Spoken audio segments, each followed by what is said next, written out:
Monsieur le directeur général, je crois que je vais me passer des micros. C'est mieux. Monsieur le directeur général, monsieur le responsable des affaires culturelles, mesdames, mesdemoiselles, messieurs, je veux avant tout remercier cette fondation magnifique qui peu à peu s'est transformée en véritable centre culturel marocain, ce qui constituait bien évidemment un déficit dont nous avons toujours regretté l'ampleur. Donc, vraiment, je remercie cette fondation au sein de laquelle je donne la seconde conférence. Je voudrais dire que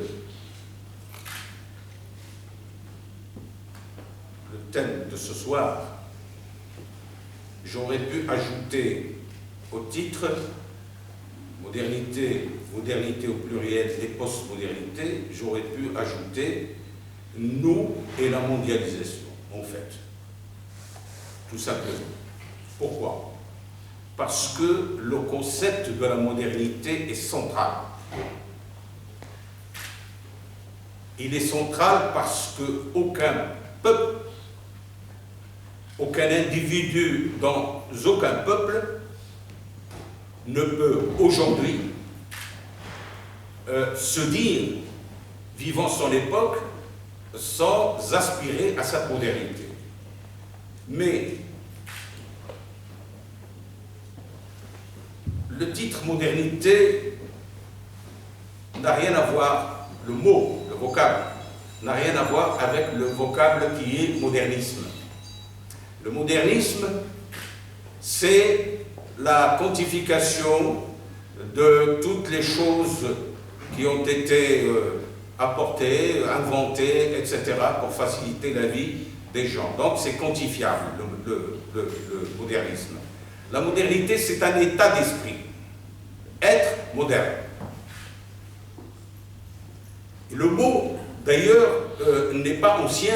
Ce mot a été créé à peu près, on va dire, vers les années 40 du 19e siècle, deuxième tiers du 19e siècle. Le premier qui avait prononcé ce mot n'était autre que Émile Zola. Ensuite, c'était autour de Chateaubriand de l'utiliser, parce que lui-même, quand on veut l'adjectiver, par exemple, on ne dira pas, comme si je veux dire, une attitude de modernité. L'adjectif, c'est modernitaire. Ce n'est plus moderniste. Moderniste, c'est, comme je l'ai dit, toutes les choses matérielles, etc. Alors, pour moi, la modernité doit être mise au pluriel. La modernité japonaise n'est pas la modernité allemande, qui n'est pas non plus la modernité américaine, etc. Et donc, il faut la mettre au pluriel. Pourquoi aussi? Parce que c'est un impératif, j'allais dire, moral. On ne peut pas accepter qu'un peuple, qu'une nation, vienne avec un packaging d'éléments constituant la modernité pour l'imposer à notre pays ou à notre peuple. Les peuples ont leur spécificité. Mais alors, c'est quoi la modernité finalement? Une vaste question, parce que d'abord la conception ou l'acception philosophique, si on prend du côté philosophique, alors c'est cette ambition rationnelle d'imposer la raison. C'est-à-dire qu'il n'y a plus que la raison qui commande les choses. Par exemple, les choses terrestres doivent être réglées sur Terre. Pas la peine de regarder vers le ciel. Donc, la raison est souveraine. L'acception philosophique. C'est-à-dire qu'il n'y a de transcendantal, que la raison. Dieu il est là ou il n'est pas là, ce n'est pas important. C'est la définition qu'on peut donner un petit peu de ce mot qui n'est pas si évident que ça. Sur le plan de la sociologie, la modernité, on définit généralement la modernité comme une espèce de...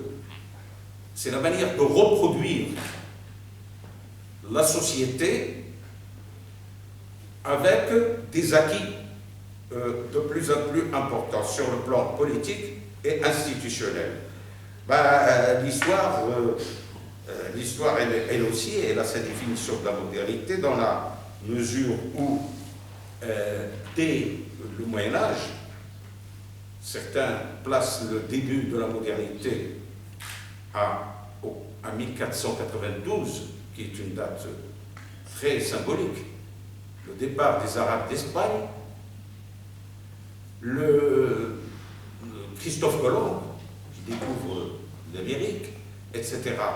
Donc certains historiens placent un petit peu la modernité à partir de là.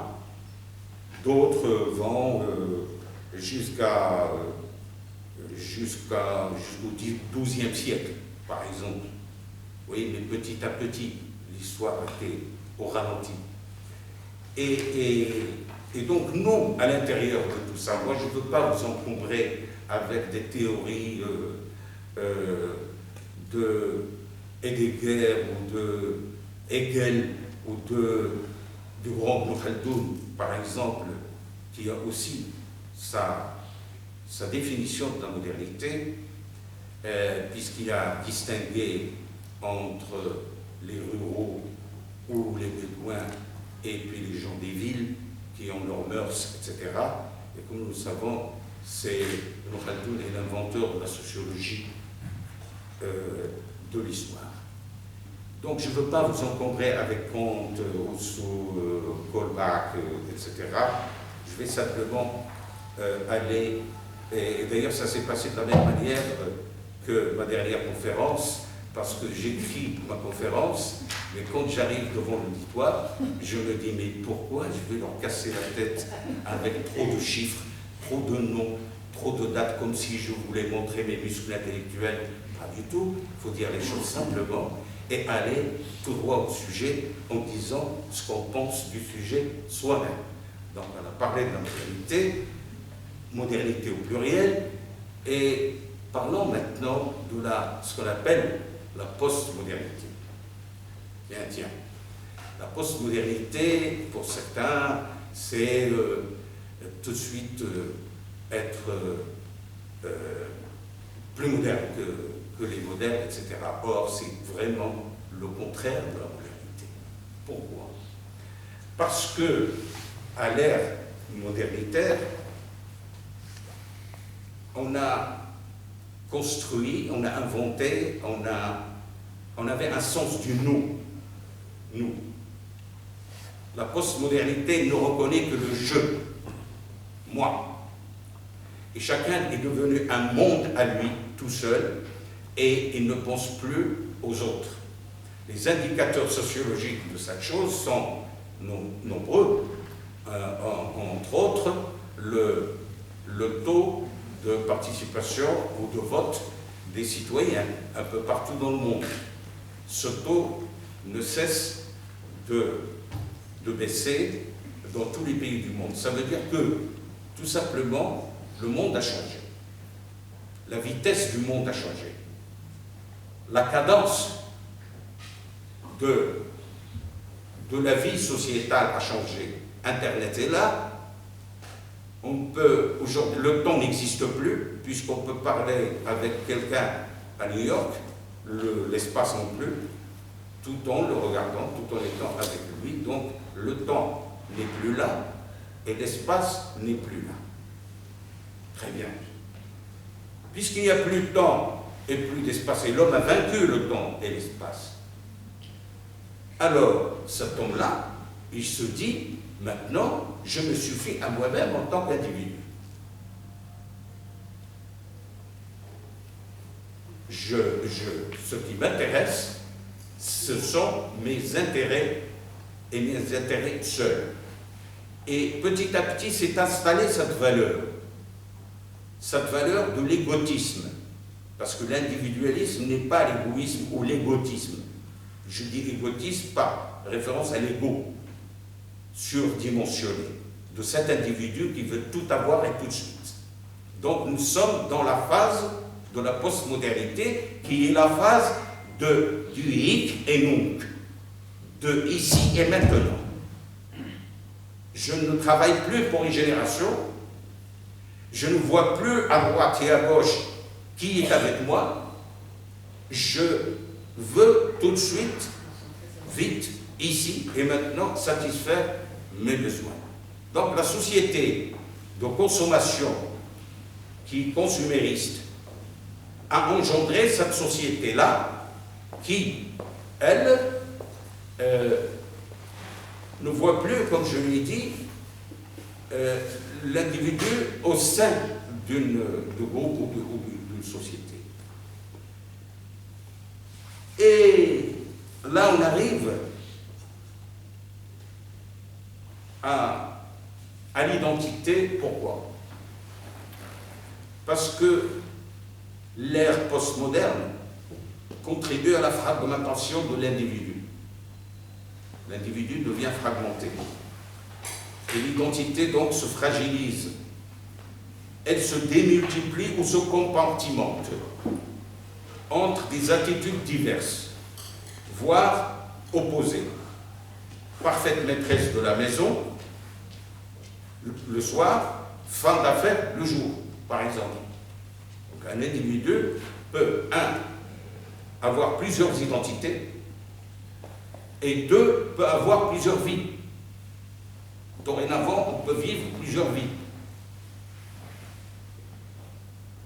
Non pas mourir et revivre, n'est-ce pas? Mais à l'intérieur du temps qui nous est imparti, on peut le subdivisionner en des vies, plusieurs vies.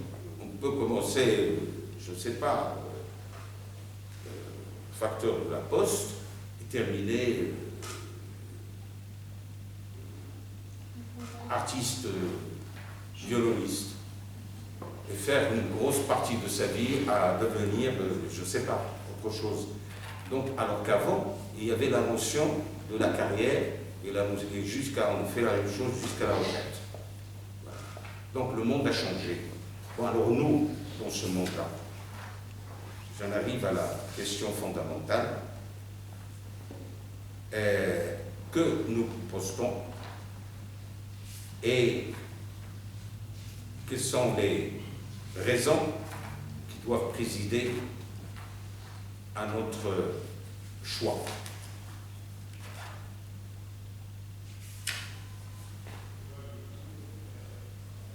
Depuis l'aube du siècle dernier, 20e siècle, la Nahda, ce qu'on a appelé le Nahda, la Renaissance arabe,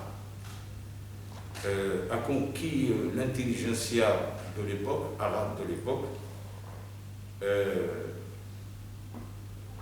et ses effets sont arrivés jusqu'au Maghreb, à la Qarawiyyin au Maroc, Zitouna en Tunisie, et même en Algérie occupée à l'époque déjà, c'est arrivé notamment par quelques canaux, par exemple les badicistes, c'est-à-dire l'association des oulémas d'Algérie, etc.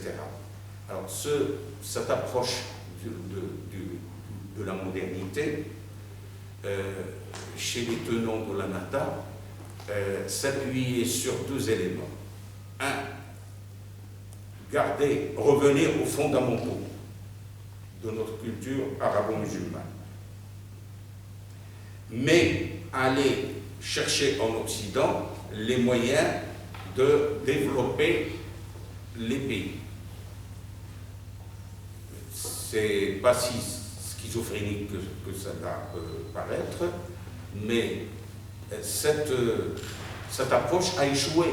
Pourquoi elle a échoué? Parce que le nassirisme, Jamal al-Nasser, est arrivé, et le bassisme, à la fois irakien et syrien, est également arrivé. Et que nous disait-il? Il nous disait que le national-arabisme. C'est-à-dire qu'en fait, nous sommes kiff-kiff, nous sommes semblables, nous partageons beaucoup de choses, et donc, la seule identité qu'il faut retenir, c'est l'identité à reconstruire, à savoir l'identité arabe. Bien. Ensuite, il y a eu l'arrivée de l'islamisme. D'abord, l'islamisme institutionnel, puisque la première conférence, la première des États islamiques a eu lieu à Fès en 1969, au lendemain de l'incendie de Masjid al-Aqsa. Et cette organisation-là, tout de suite après, a été, bien entendu, adoptée, au sens adopter un enfant, par l'Arabie Saoudite, du moins matériellement, et c'était pour contrer le flux national arabiste. Je dis bien national arabiste, pour montrer l'idéologie. Et ensuite, on a eu droit à la fin de l'URSS, et donc, à l'intérieur du monde arabe, il y a eu une espèce une cascade de drames et de fissures qui laisseront pendant longtemps des traces. Et alors, au jour d'aujourd'hui, au Maghreb, par exemple, comment penser trouver un chemin qui puisse préserver les aspects les plus lumineux de notre culture, tout en épousant cette espèce de TGV civilisationnel universaliste qui ne peut nous respecter que si nous épousons au moins quelques-unes de ces valeurs. Avons-nous cette liberté d'abord de pouvoir choisir?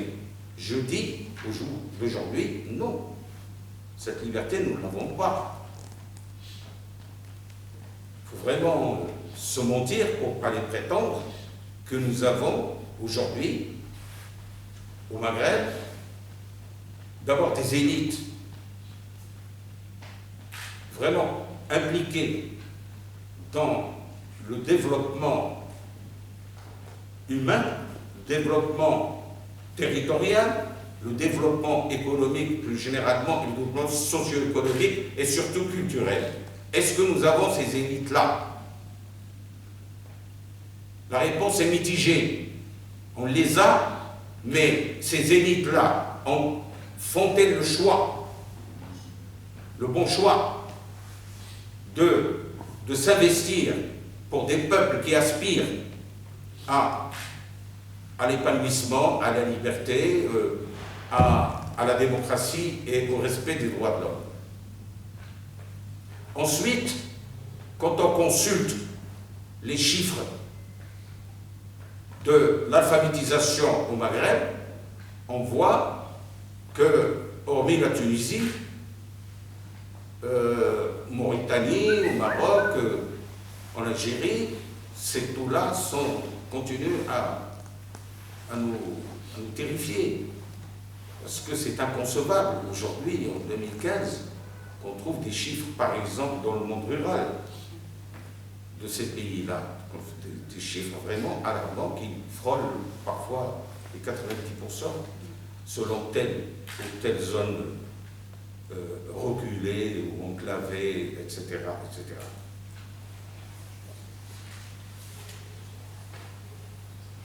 Au-delà de l'aspect économique, nous sommes en face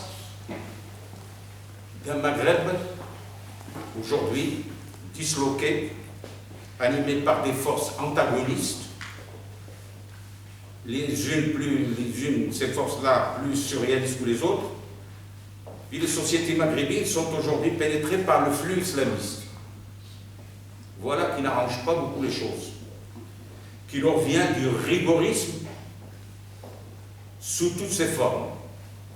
Le wahhabisme est passé par là. Et puis s'ils sont agglutinés ensuite, l'exclusionnisme, l'exclusivisme prôné par les tekfiristes de tout poil. Qaïda, au Maghreb islamique, Daesh, etc., etc. Mais en fait, toutes les élites politiques, culturelles et économiques du Maghreb ne cessent d'appeler à cette modernité, mais sans savoir ce qu'elle engendre en coûts sociétaux, culturels, ethno-culturels pour être plus précis. Le coût en quoi? Les changements, le rythme des changements des sociétés n'est pas celui des individus. Pour que les mentalités puissent changer, il faut du temps. Mais voilà que, aujourd'hui, des idéologies néfastes, par exemple ce tekfirisme, qui arrive à embrigader en une semaine, en 2 semaines, en 3 semaines, des dizaines, des centaines, des milliers de jeunes gens, s'il arrive, lui, à avoir cette attractivité-là et à pouvoir embrigader, pourquoi ne pas inventer des formes pédagogiques pour pouvoir avoir la même efficacité en portant le discours modernitaire. Un discours modernitaire qui puisse préserver, comme j'ai dit, ce que nous avons de plus lumineux dans notre culture. Parce que, personnellement, je me pose la question, en quoi, par exemple, l'utilisation de la jma'a, qui existe encore dans nombre de zones du Maghreb, chez les Kabyles, chez les Rifins, etc., en quoi la jma'a, par exemple, ne peut pas constituer un élément, un outil démocratique. Pourquoi couper totalement le cordon ombilical avec nos racines? Non, on peut très bien garder ce que nous avons de plus lumineux en termes de valeurs. Par exemple, l'Occident a perdu le sens du sacré. L'Occident a perdu un certain nombre de valeurs humaines, par exemple le sens de la famille, le sens, l'individualisme s'est emparé totalement de l'homme occidental. Donc il y a lieu de placer ici une espèce de transculturalité dans laquelle on puisse garder ce que nous avons, comme j'ai dit, de lumineux, en y adjoignant, bien entendu, les impératifs de la modernité. Quels sont-ils, les impératifs de la modernité? D'abord, tout simplement, le respect de la personne humaine. Déjà, c'est-à-dire le respect des droits de l'homme. Les droits politiques, les droits économiques, les droits naturels. Ensuite, c'est la démocratie. C'est-à-dire qu'un peuple puisse s'exprimer par la manière qu'il jugera la plus adaptée. Et justement, j'ai parlé de la jma'a tout à l'heure, comme je peux parler d'un certain nombre d'autres exemples à retenir. Je veux dire par là qu'il est inacceptable de nous laisser pénétrer par une espèce d'idéologie qui conditionne notre accession à la modernité par notre adhésion au mode de vie des pays du Nord.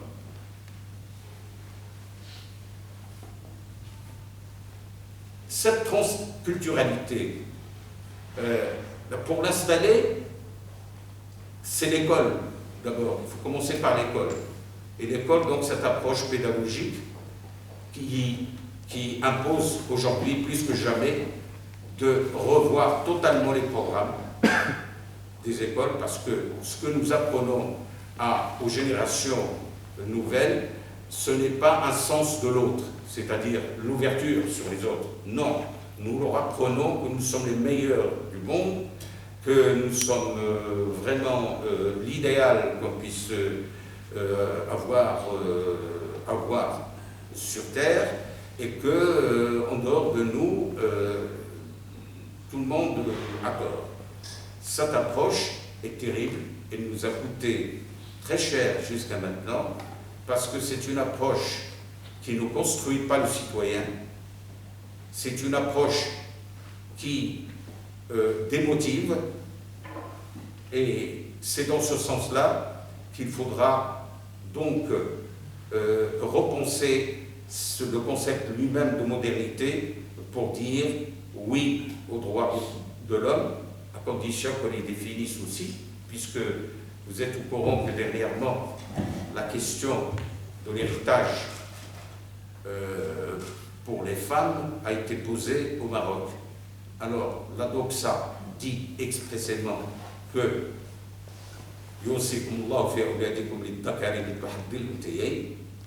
donc, là-dedans, c'est textuel, c'est clair, c'est net. Que faut-il faire alors que l'Occident nous dit, nous avons signé un certain nombre de conventions internationales qui disent justement qu'à tous les niveaux, je dis bien tous, sans exception, de la vie en société, les femmes doivent être les égales de l'homme.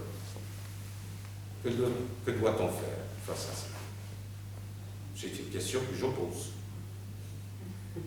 Est-ce qu'il y a des correctifs? Bien sûr que les gens s'arrangent. Au Maroc, s'arrangent. Quand on a une seule fille et qu'on voit que ses frères vont hériter et que la fille va rester sans rien, on s'arrange pour faire les choses de son vivant. Non, mais sur le plan juridique, sur le plan formel, comment faire? Quelle jurisprudence? C'est une ijtihad. Et dans la modernité, il y a des choses que nous ne pouvons pas. Demain, on fait ça, on a droit à une révolte généralisée un peu partout. Parce qu'on ne lâche pas un pouvoir facilement. Les hommes qui ont ce pouvoir-là ne vont pas le lâcher, et les mentalités mettront, mais si c'est écrit dans le Coran, donc c'est simple. Nous sommes dans un pays où la Constitution dit clairement que le Maroc est un pays musulman, où l'État est musulman. Je peux multiplier les exemples là-dessus pour voir que ce n'est pas évident de pouvoir prendre ce fameux TGV de la modernité les yeux fermés. Et donc, il y a des correctifs. Mais alors, les correctifs, est-ce que nos correctifs sont acceptés par le Fonds monétaire international, la Banque mondiale, l'Union européenne et toutes ces institutions internationales, qu'elles soient gouvernementales ou qu'elles soient privées?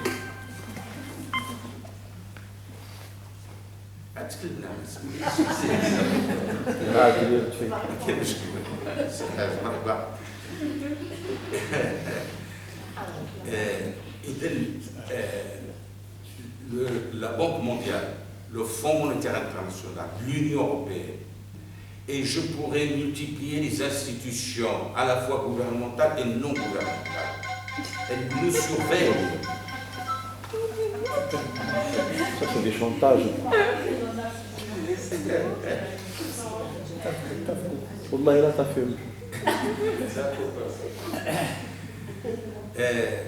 Donc, face à ces à ces géants qui tiennent le monde, qui tiennent entre leurs mains les destins de l'humanité. Alors, je ne suis pas complotiste. Je ne vais pas commencer à dire mais personne ne nous aime parce que nous sommes des Arabes, des musulmans, etc. Non, non, je ne vais pas jouer à ce jeu de complotisme, mais il y a des faits qui sont incontournables. Rappelez-vous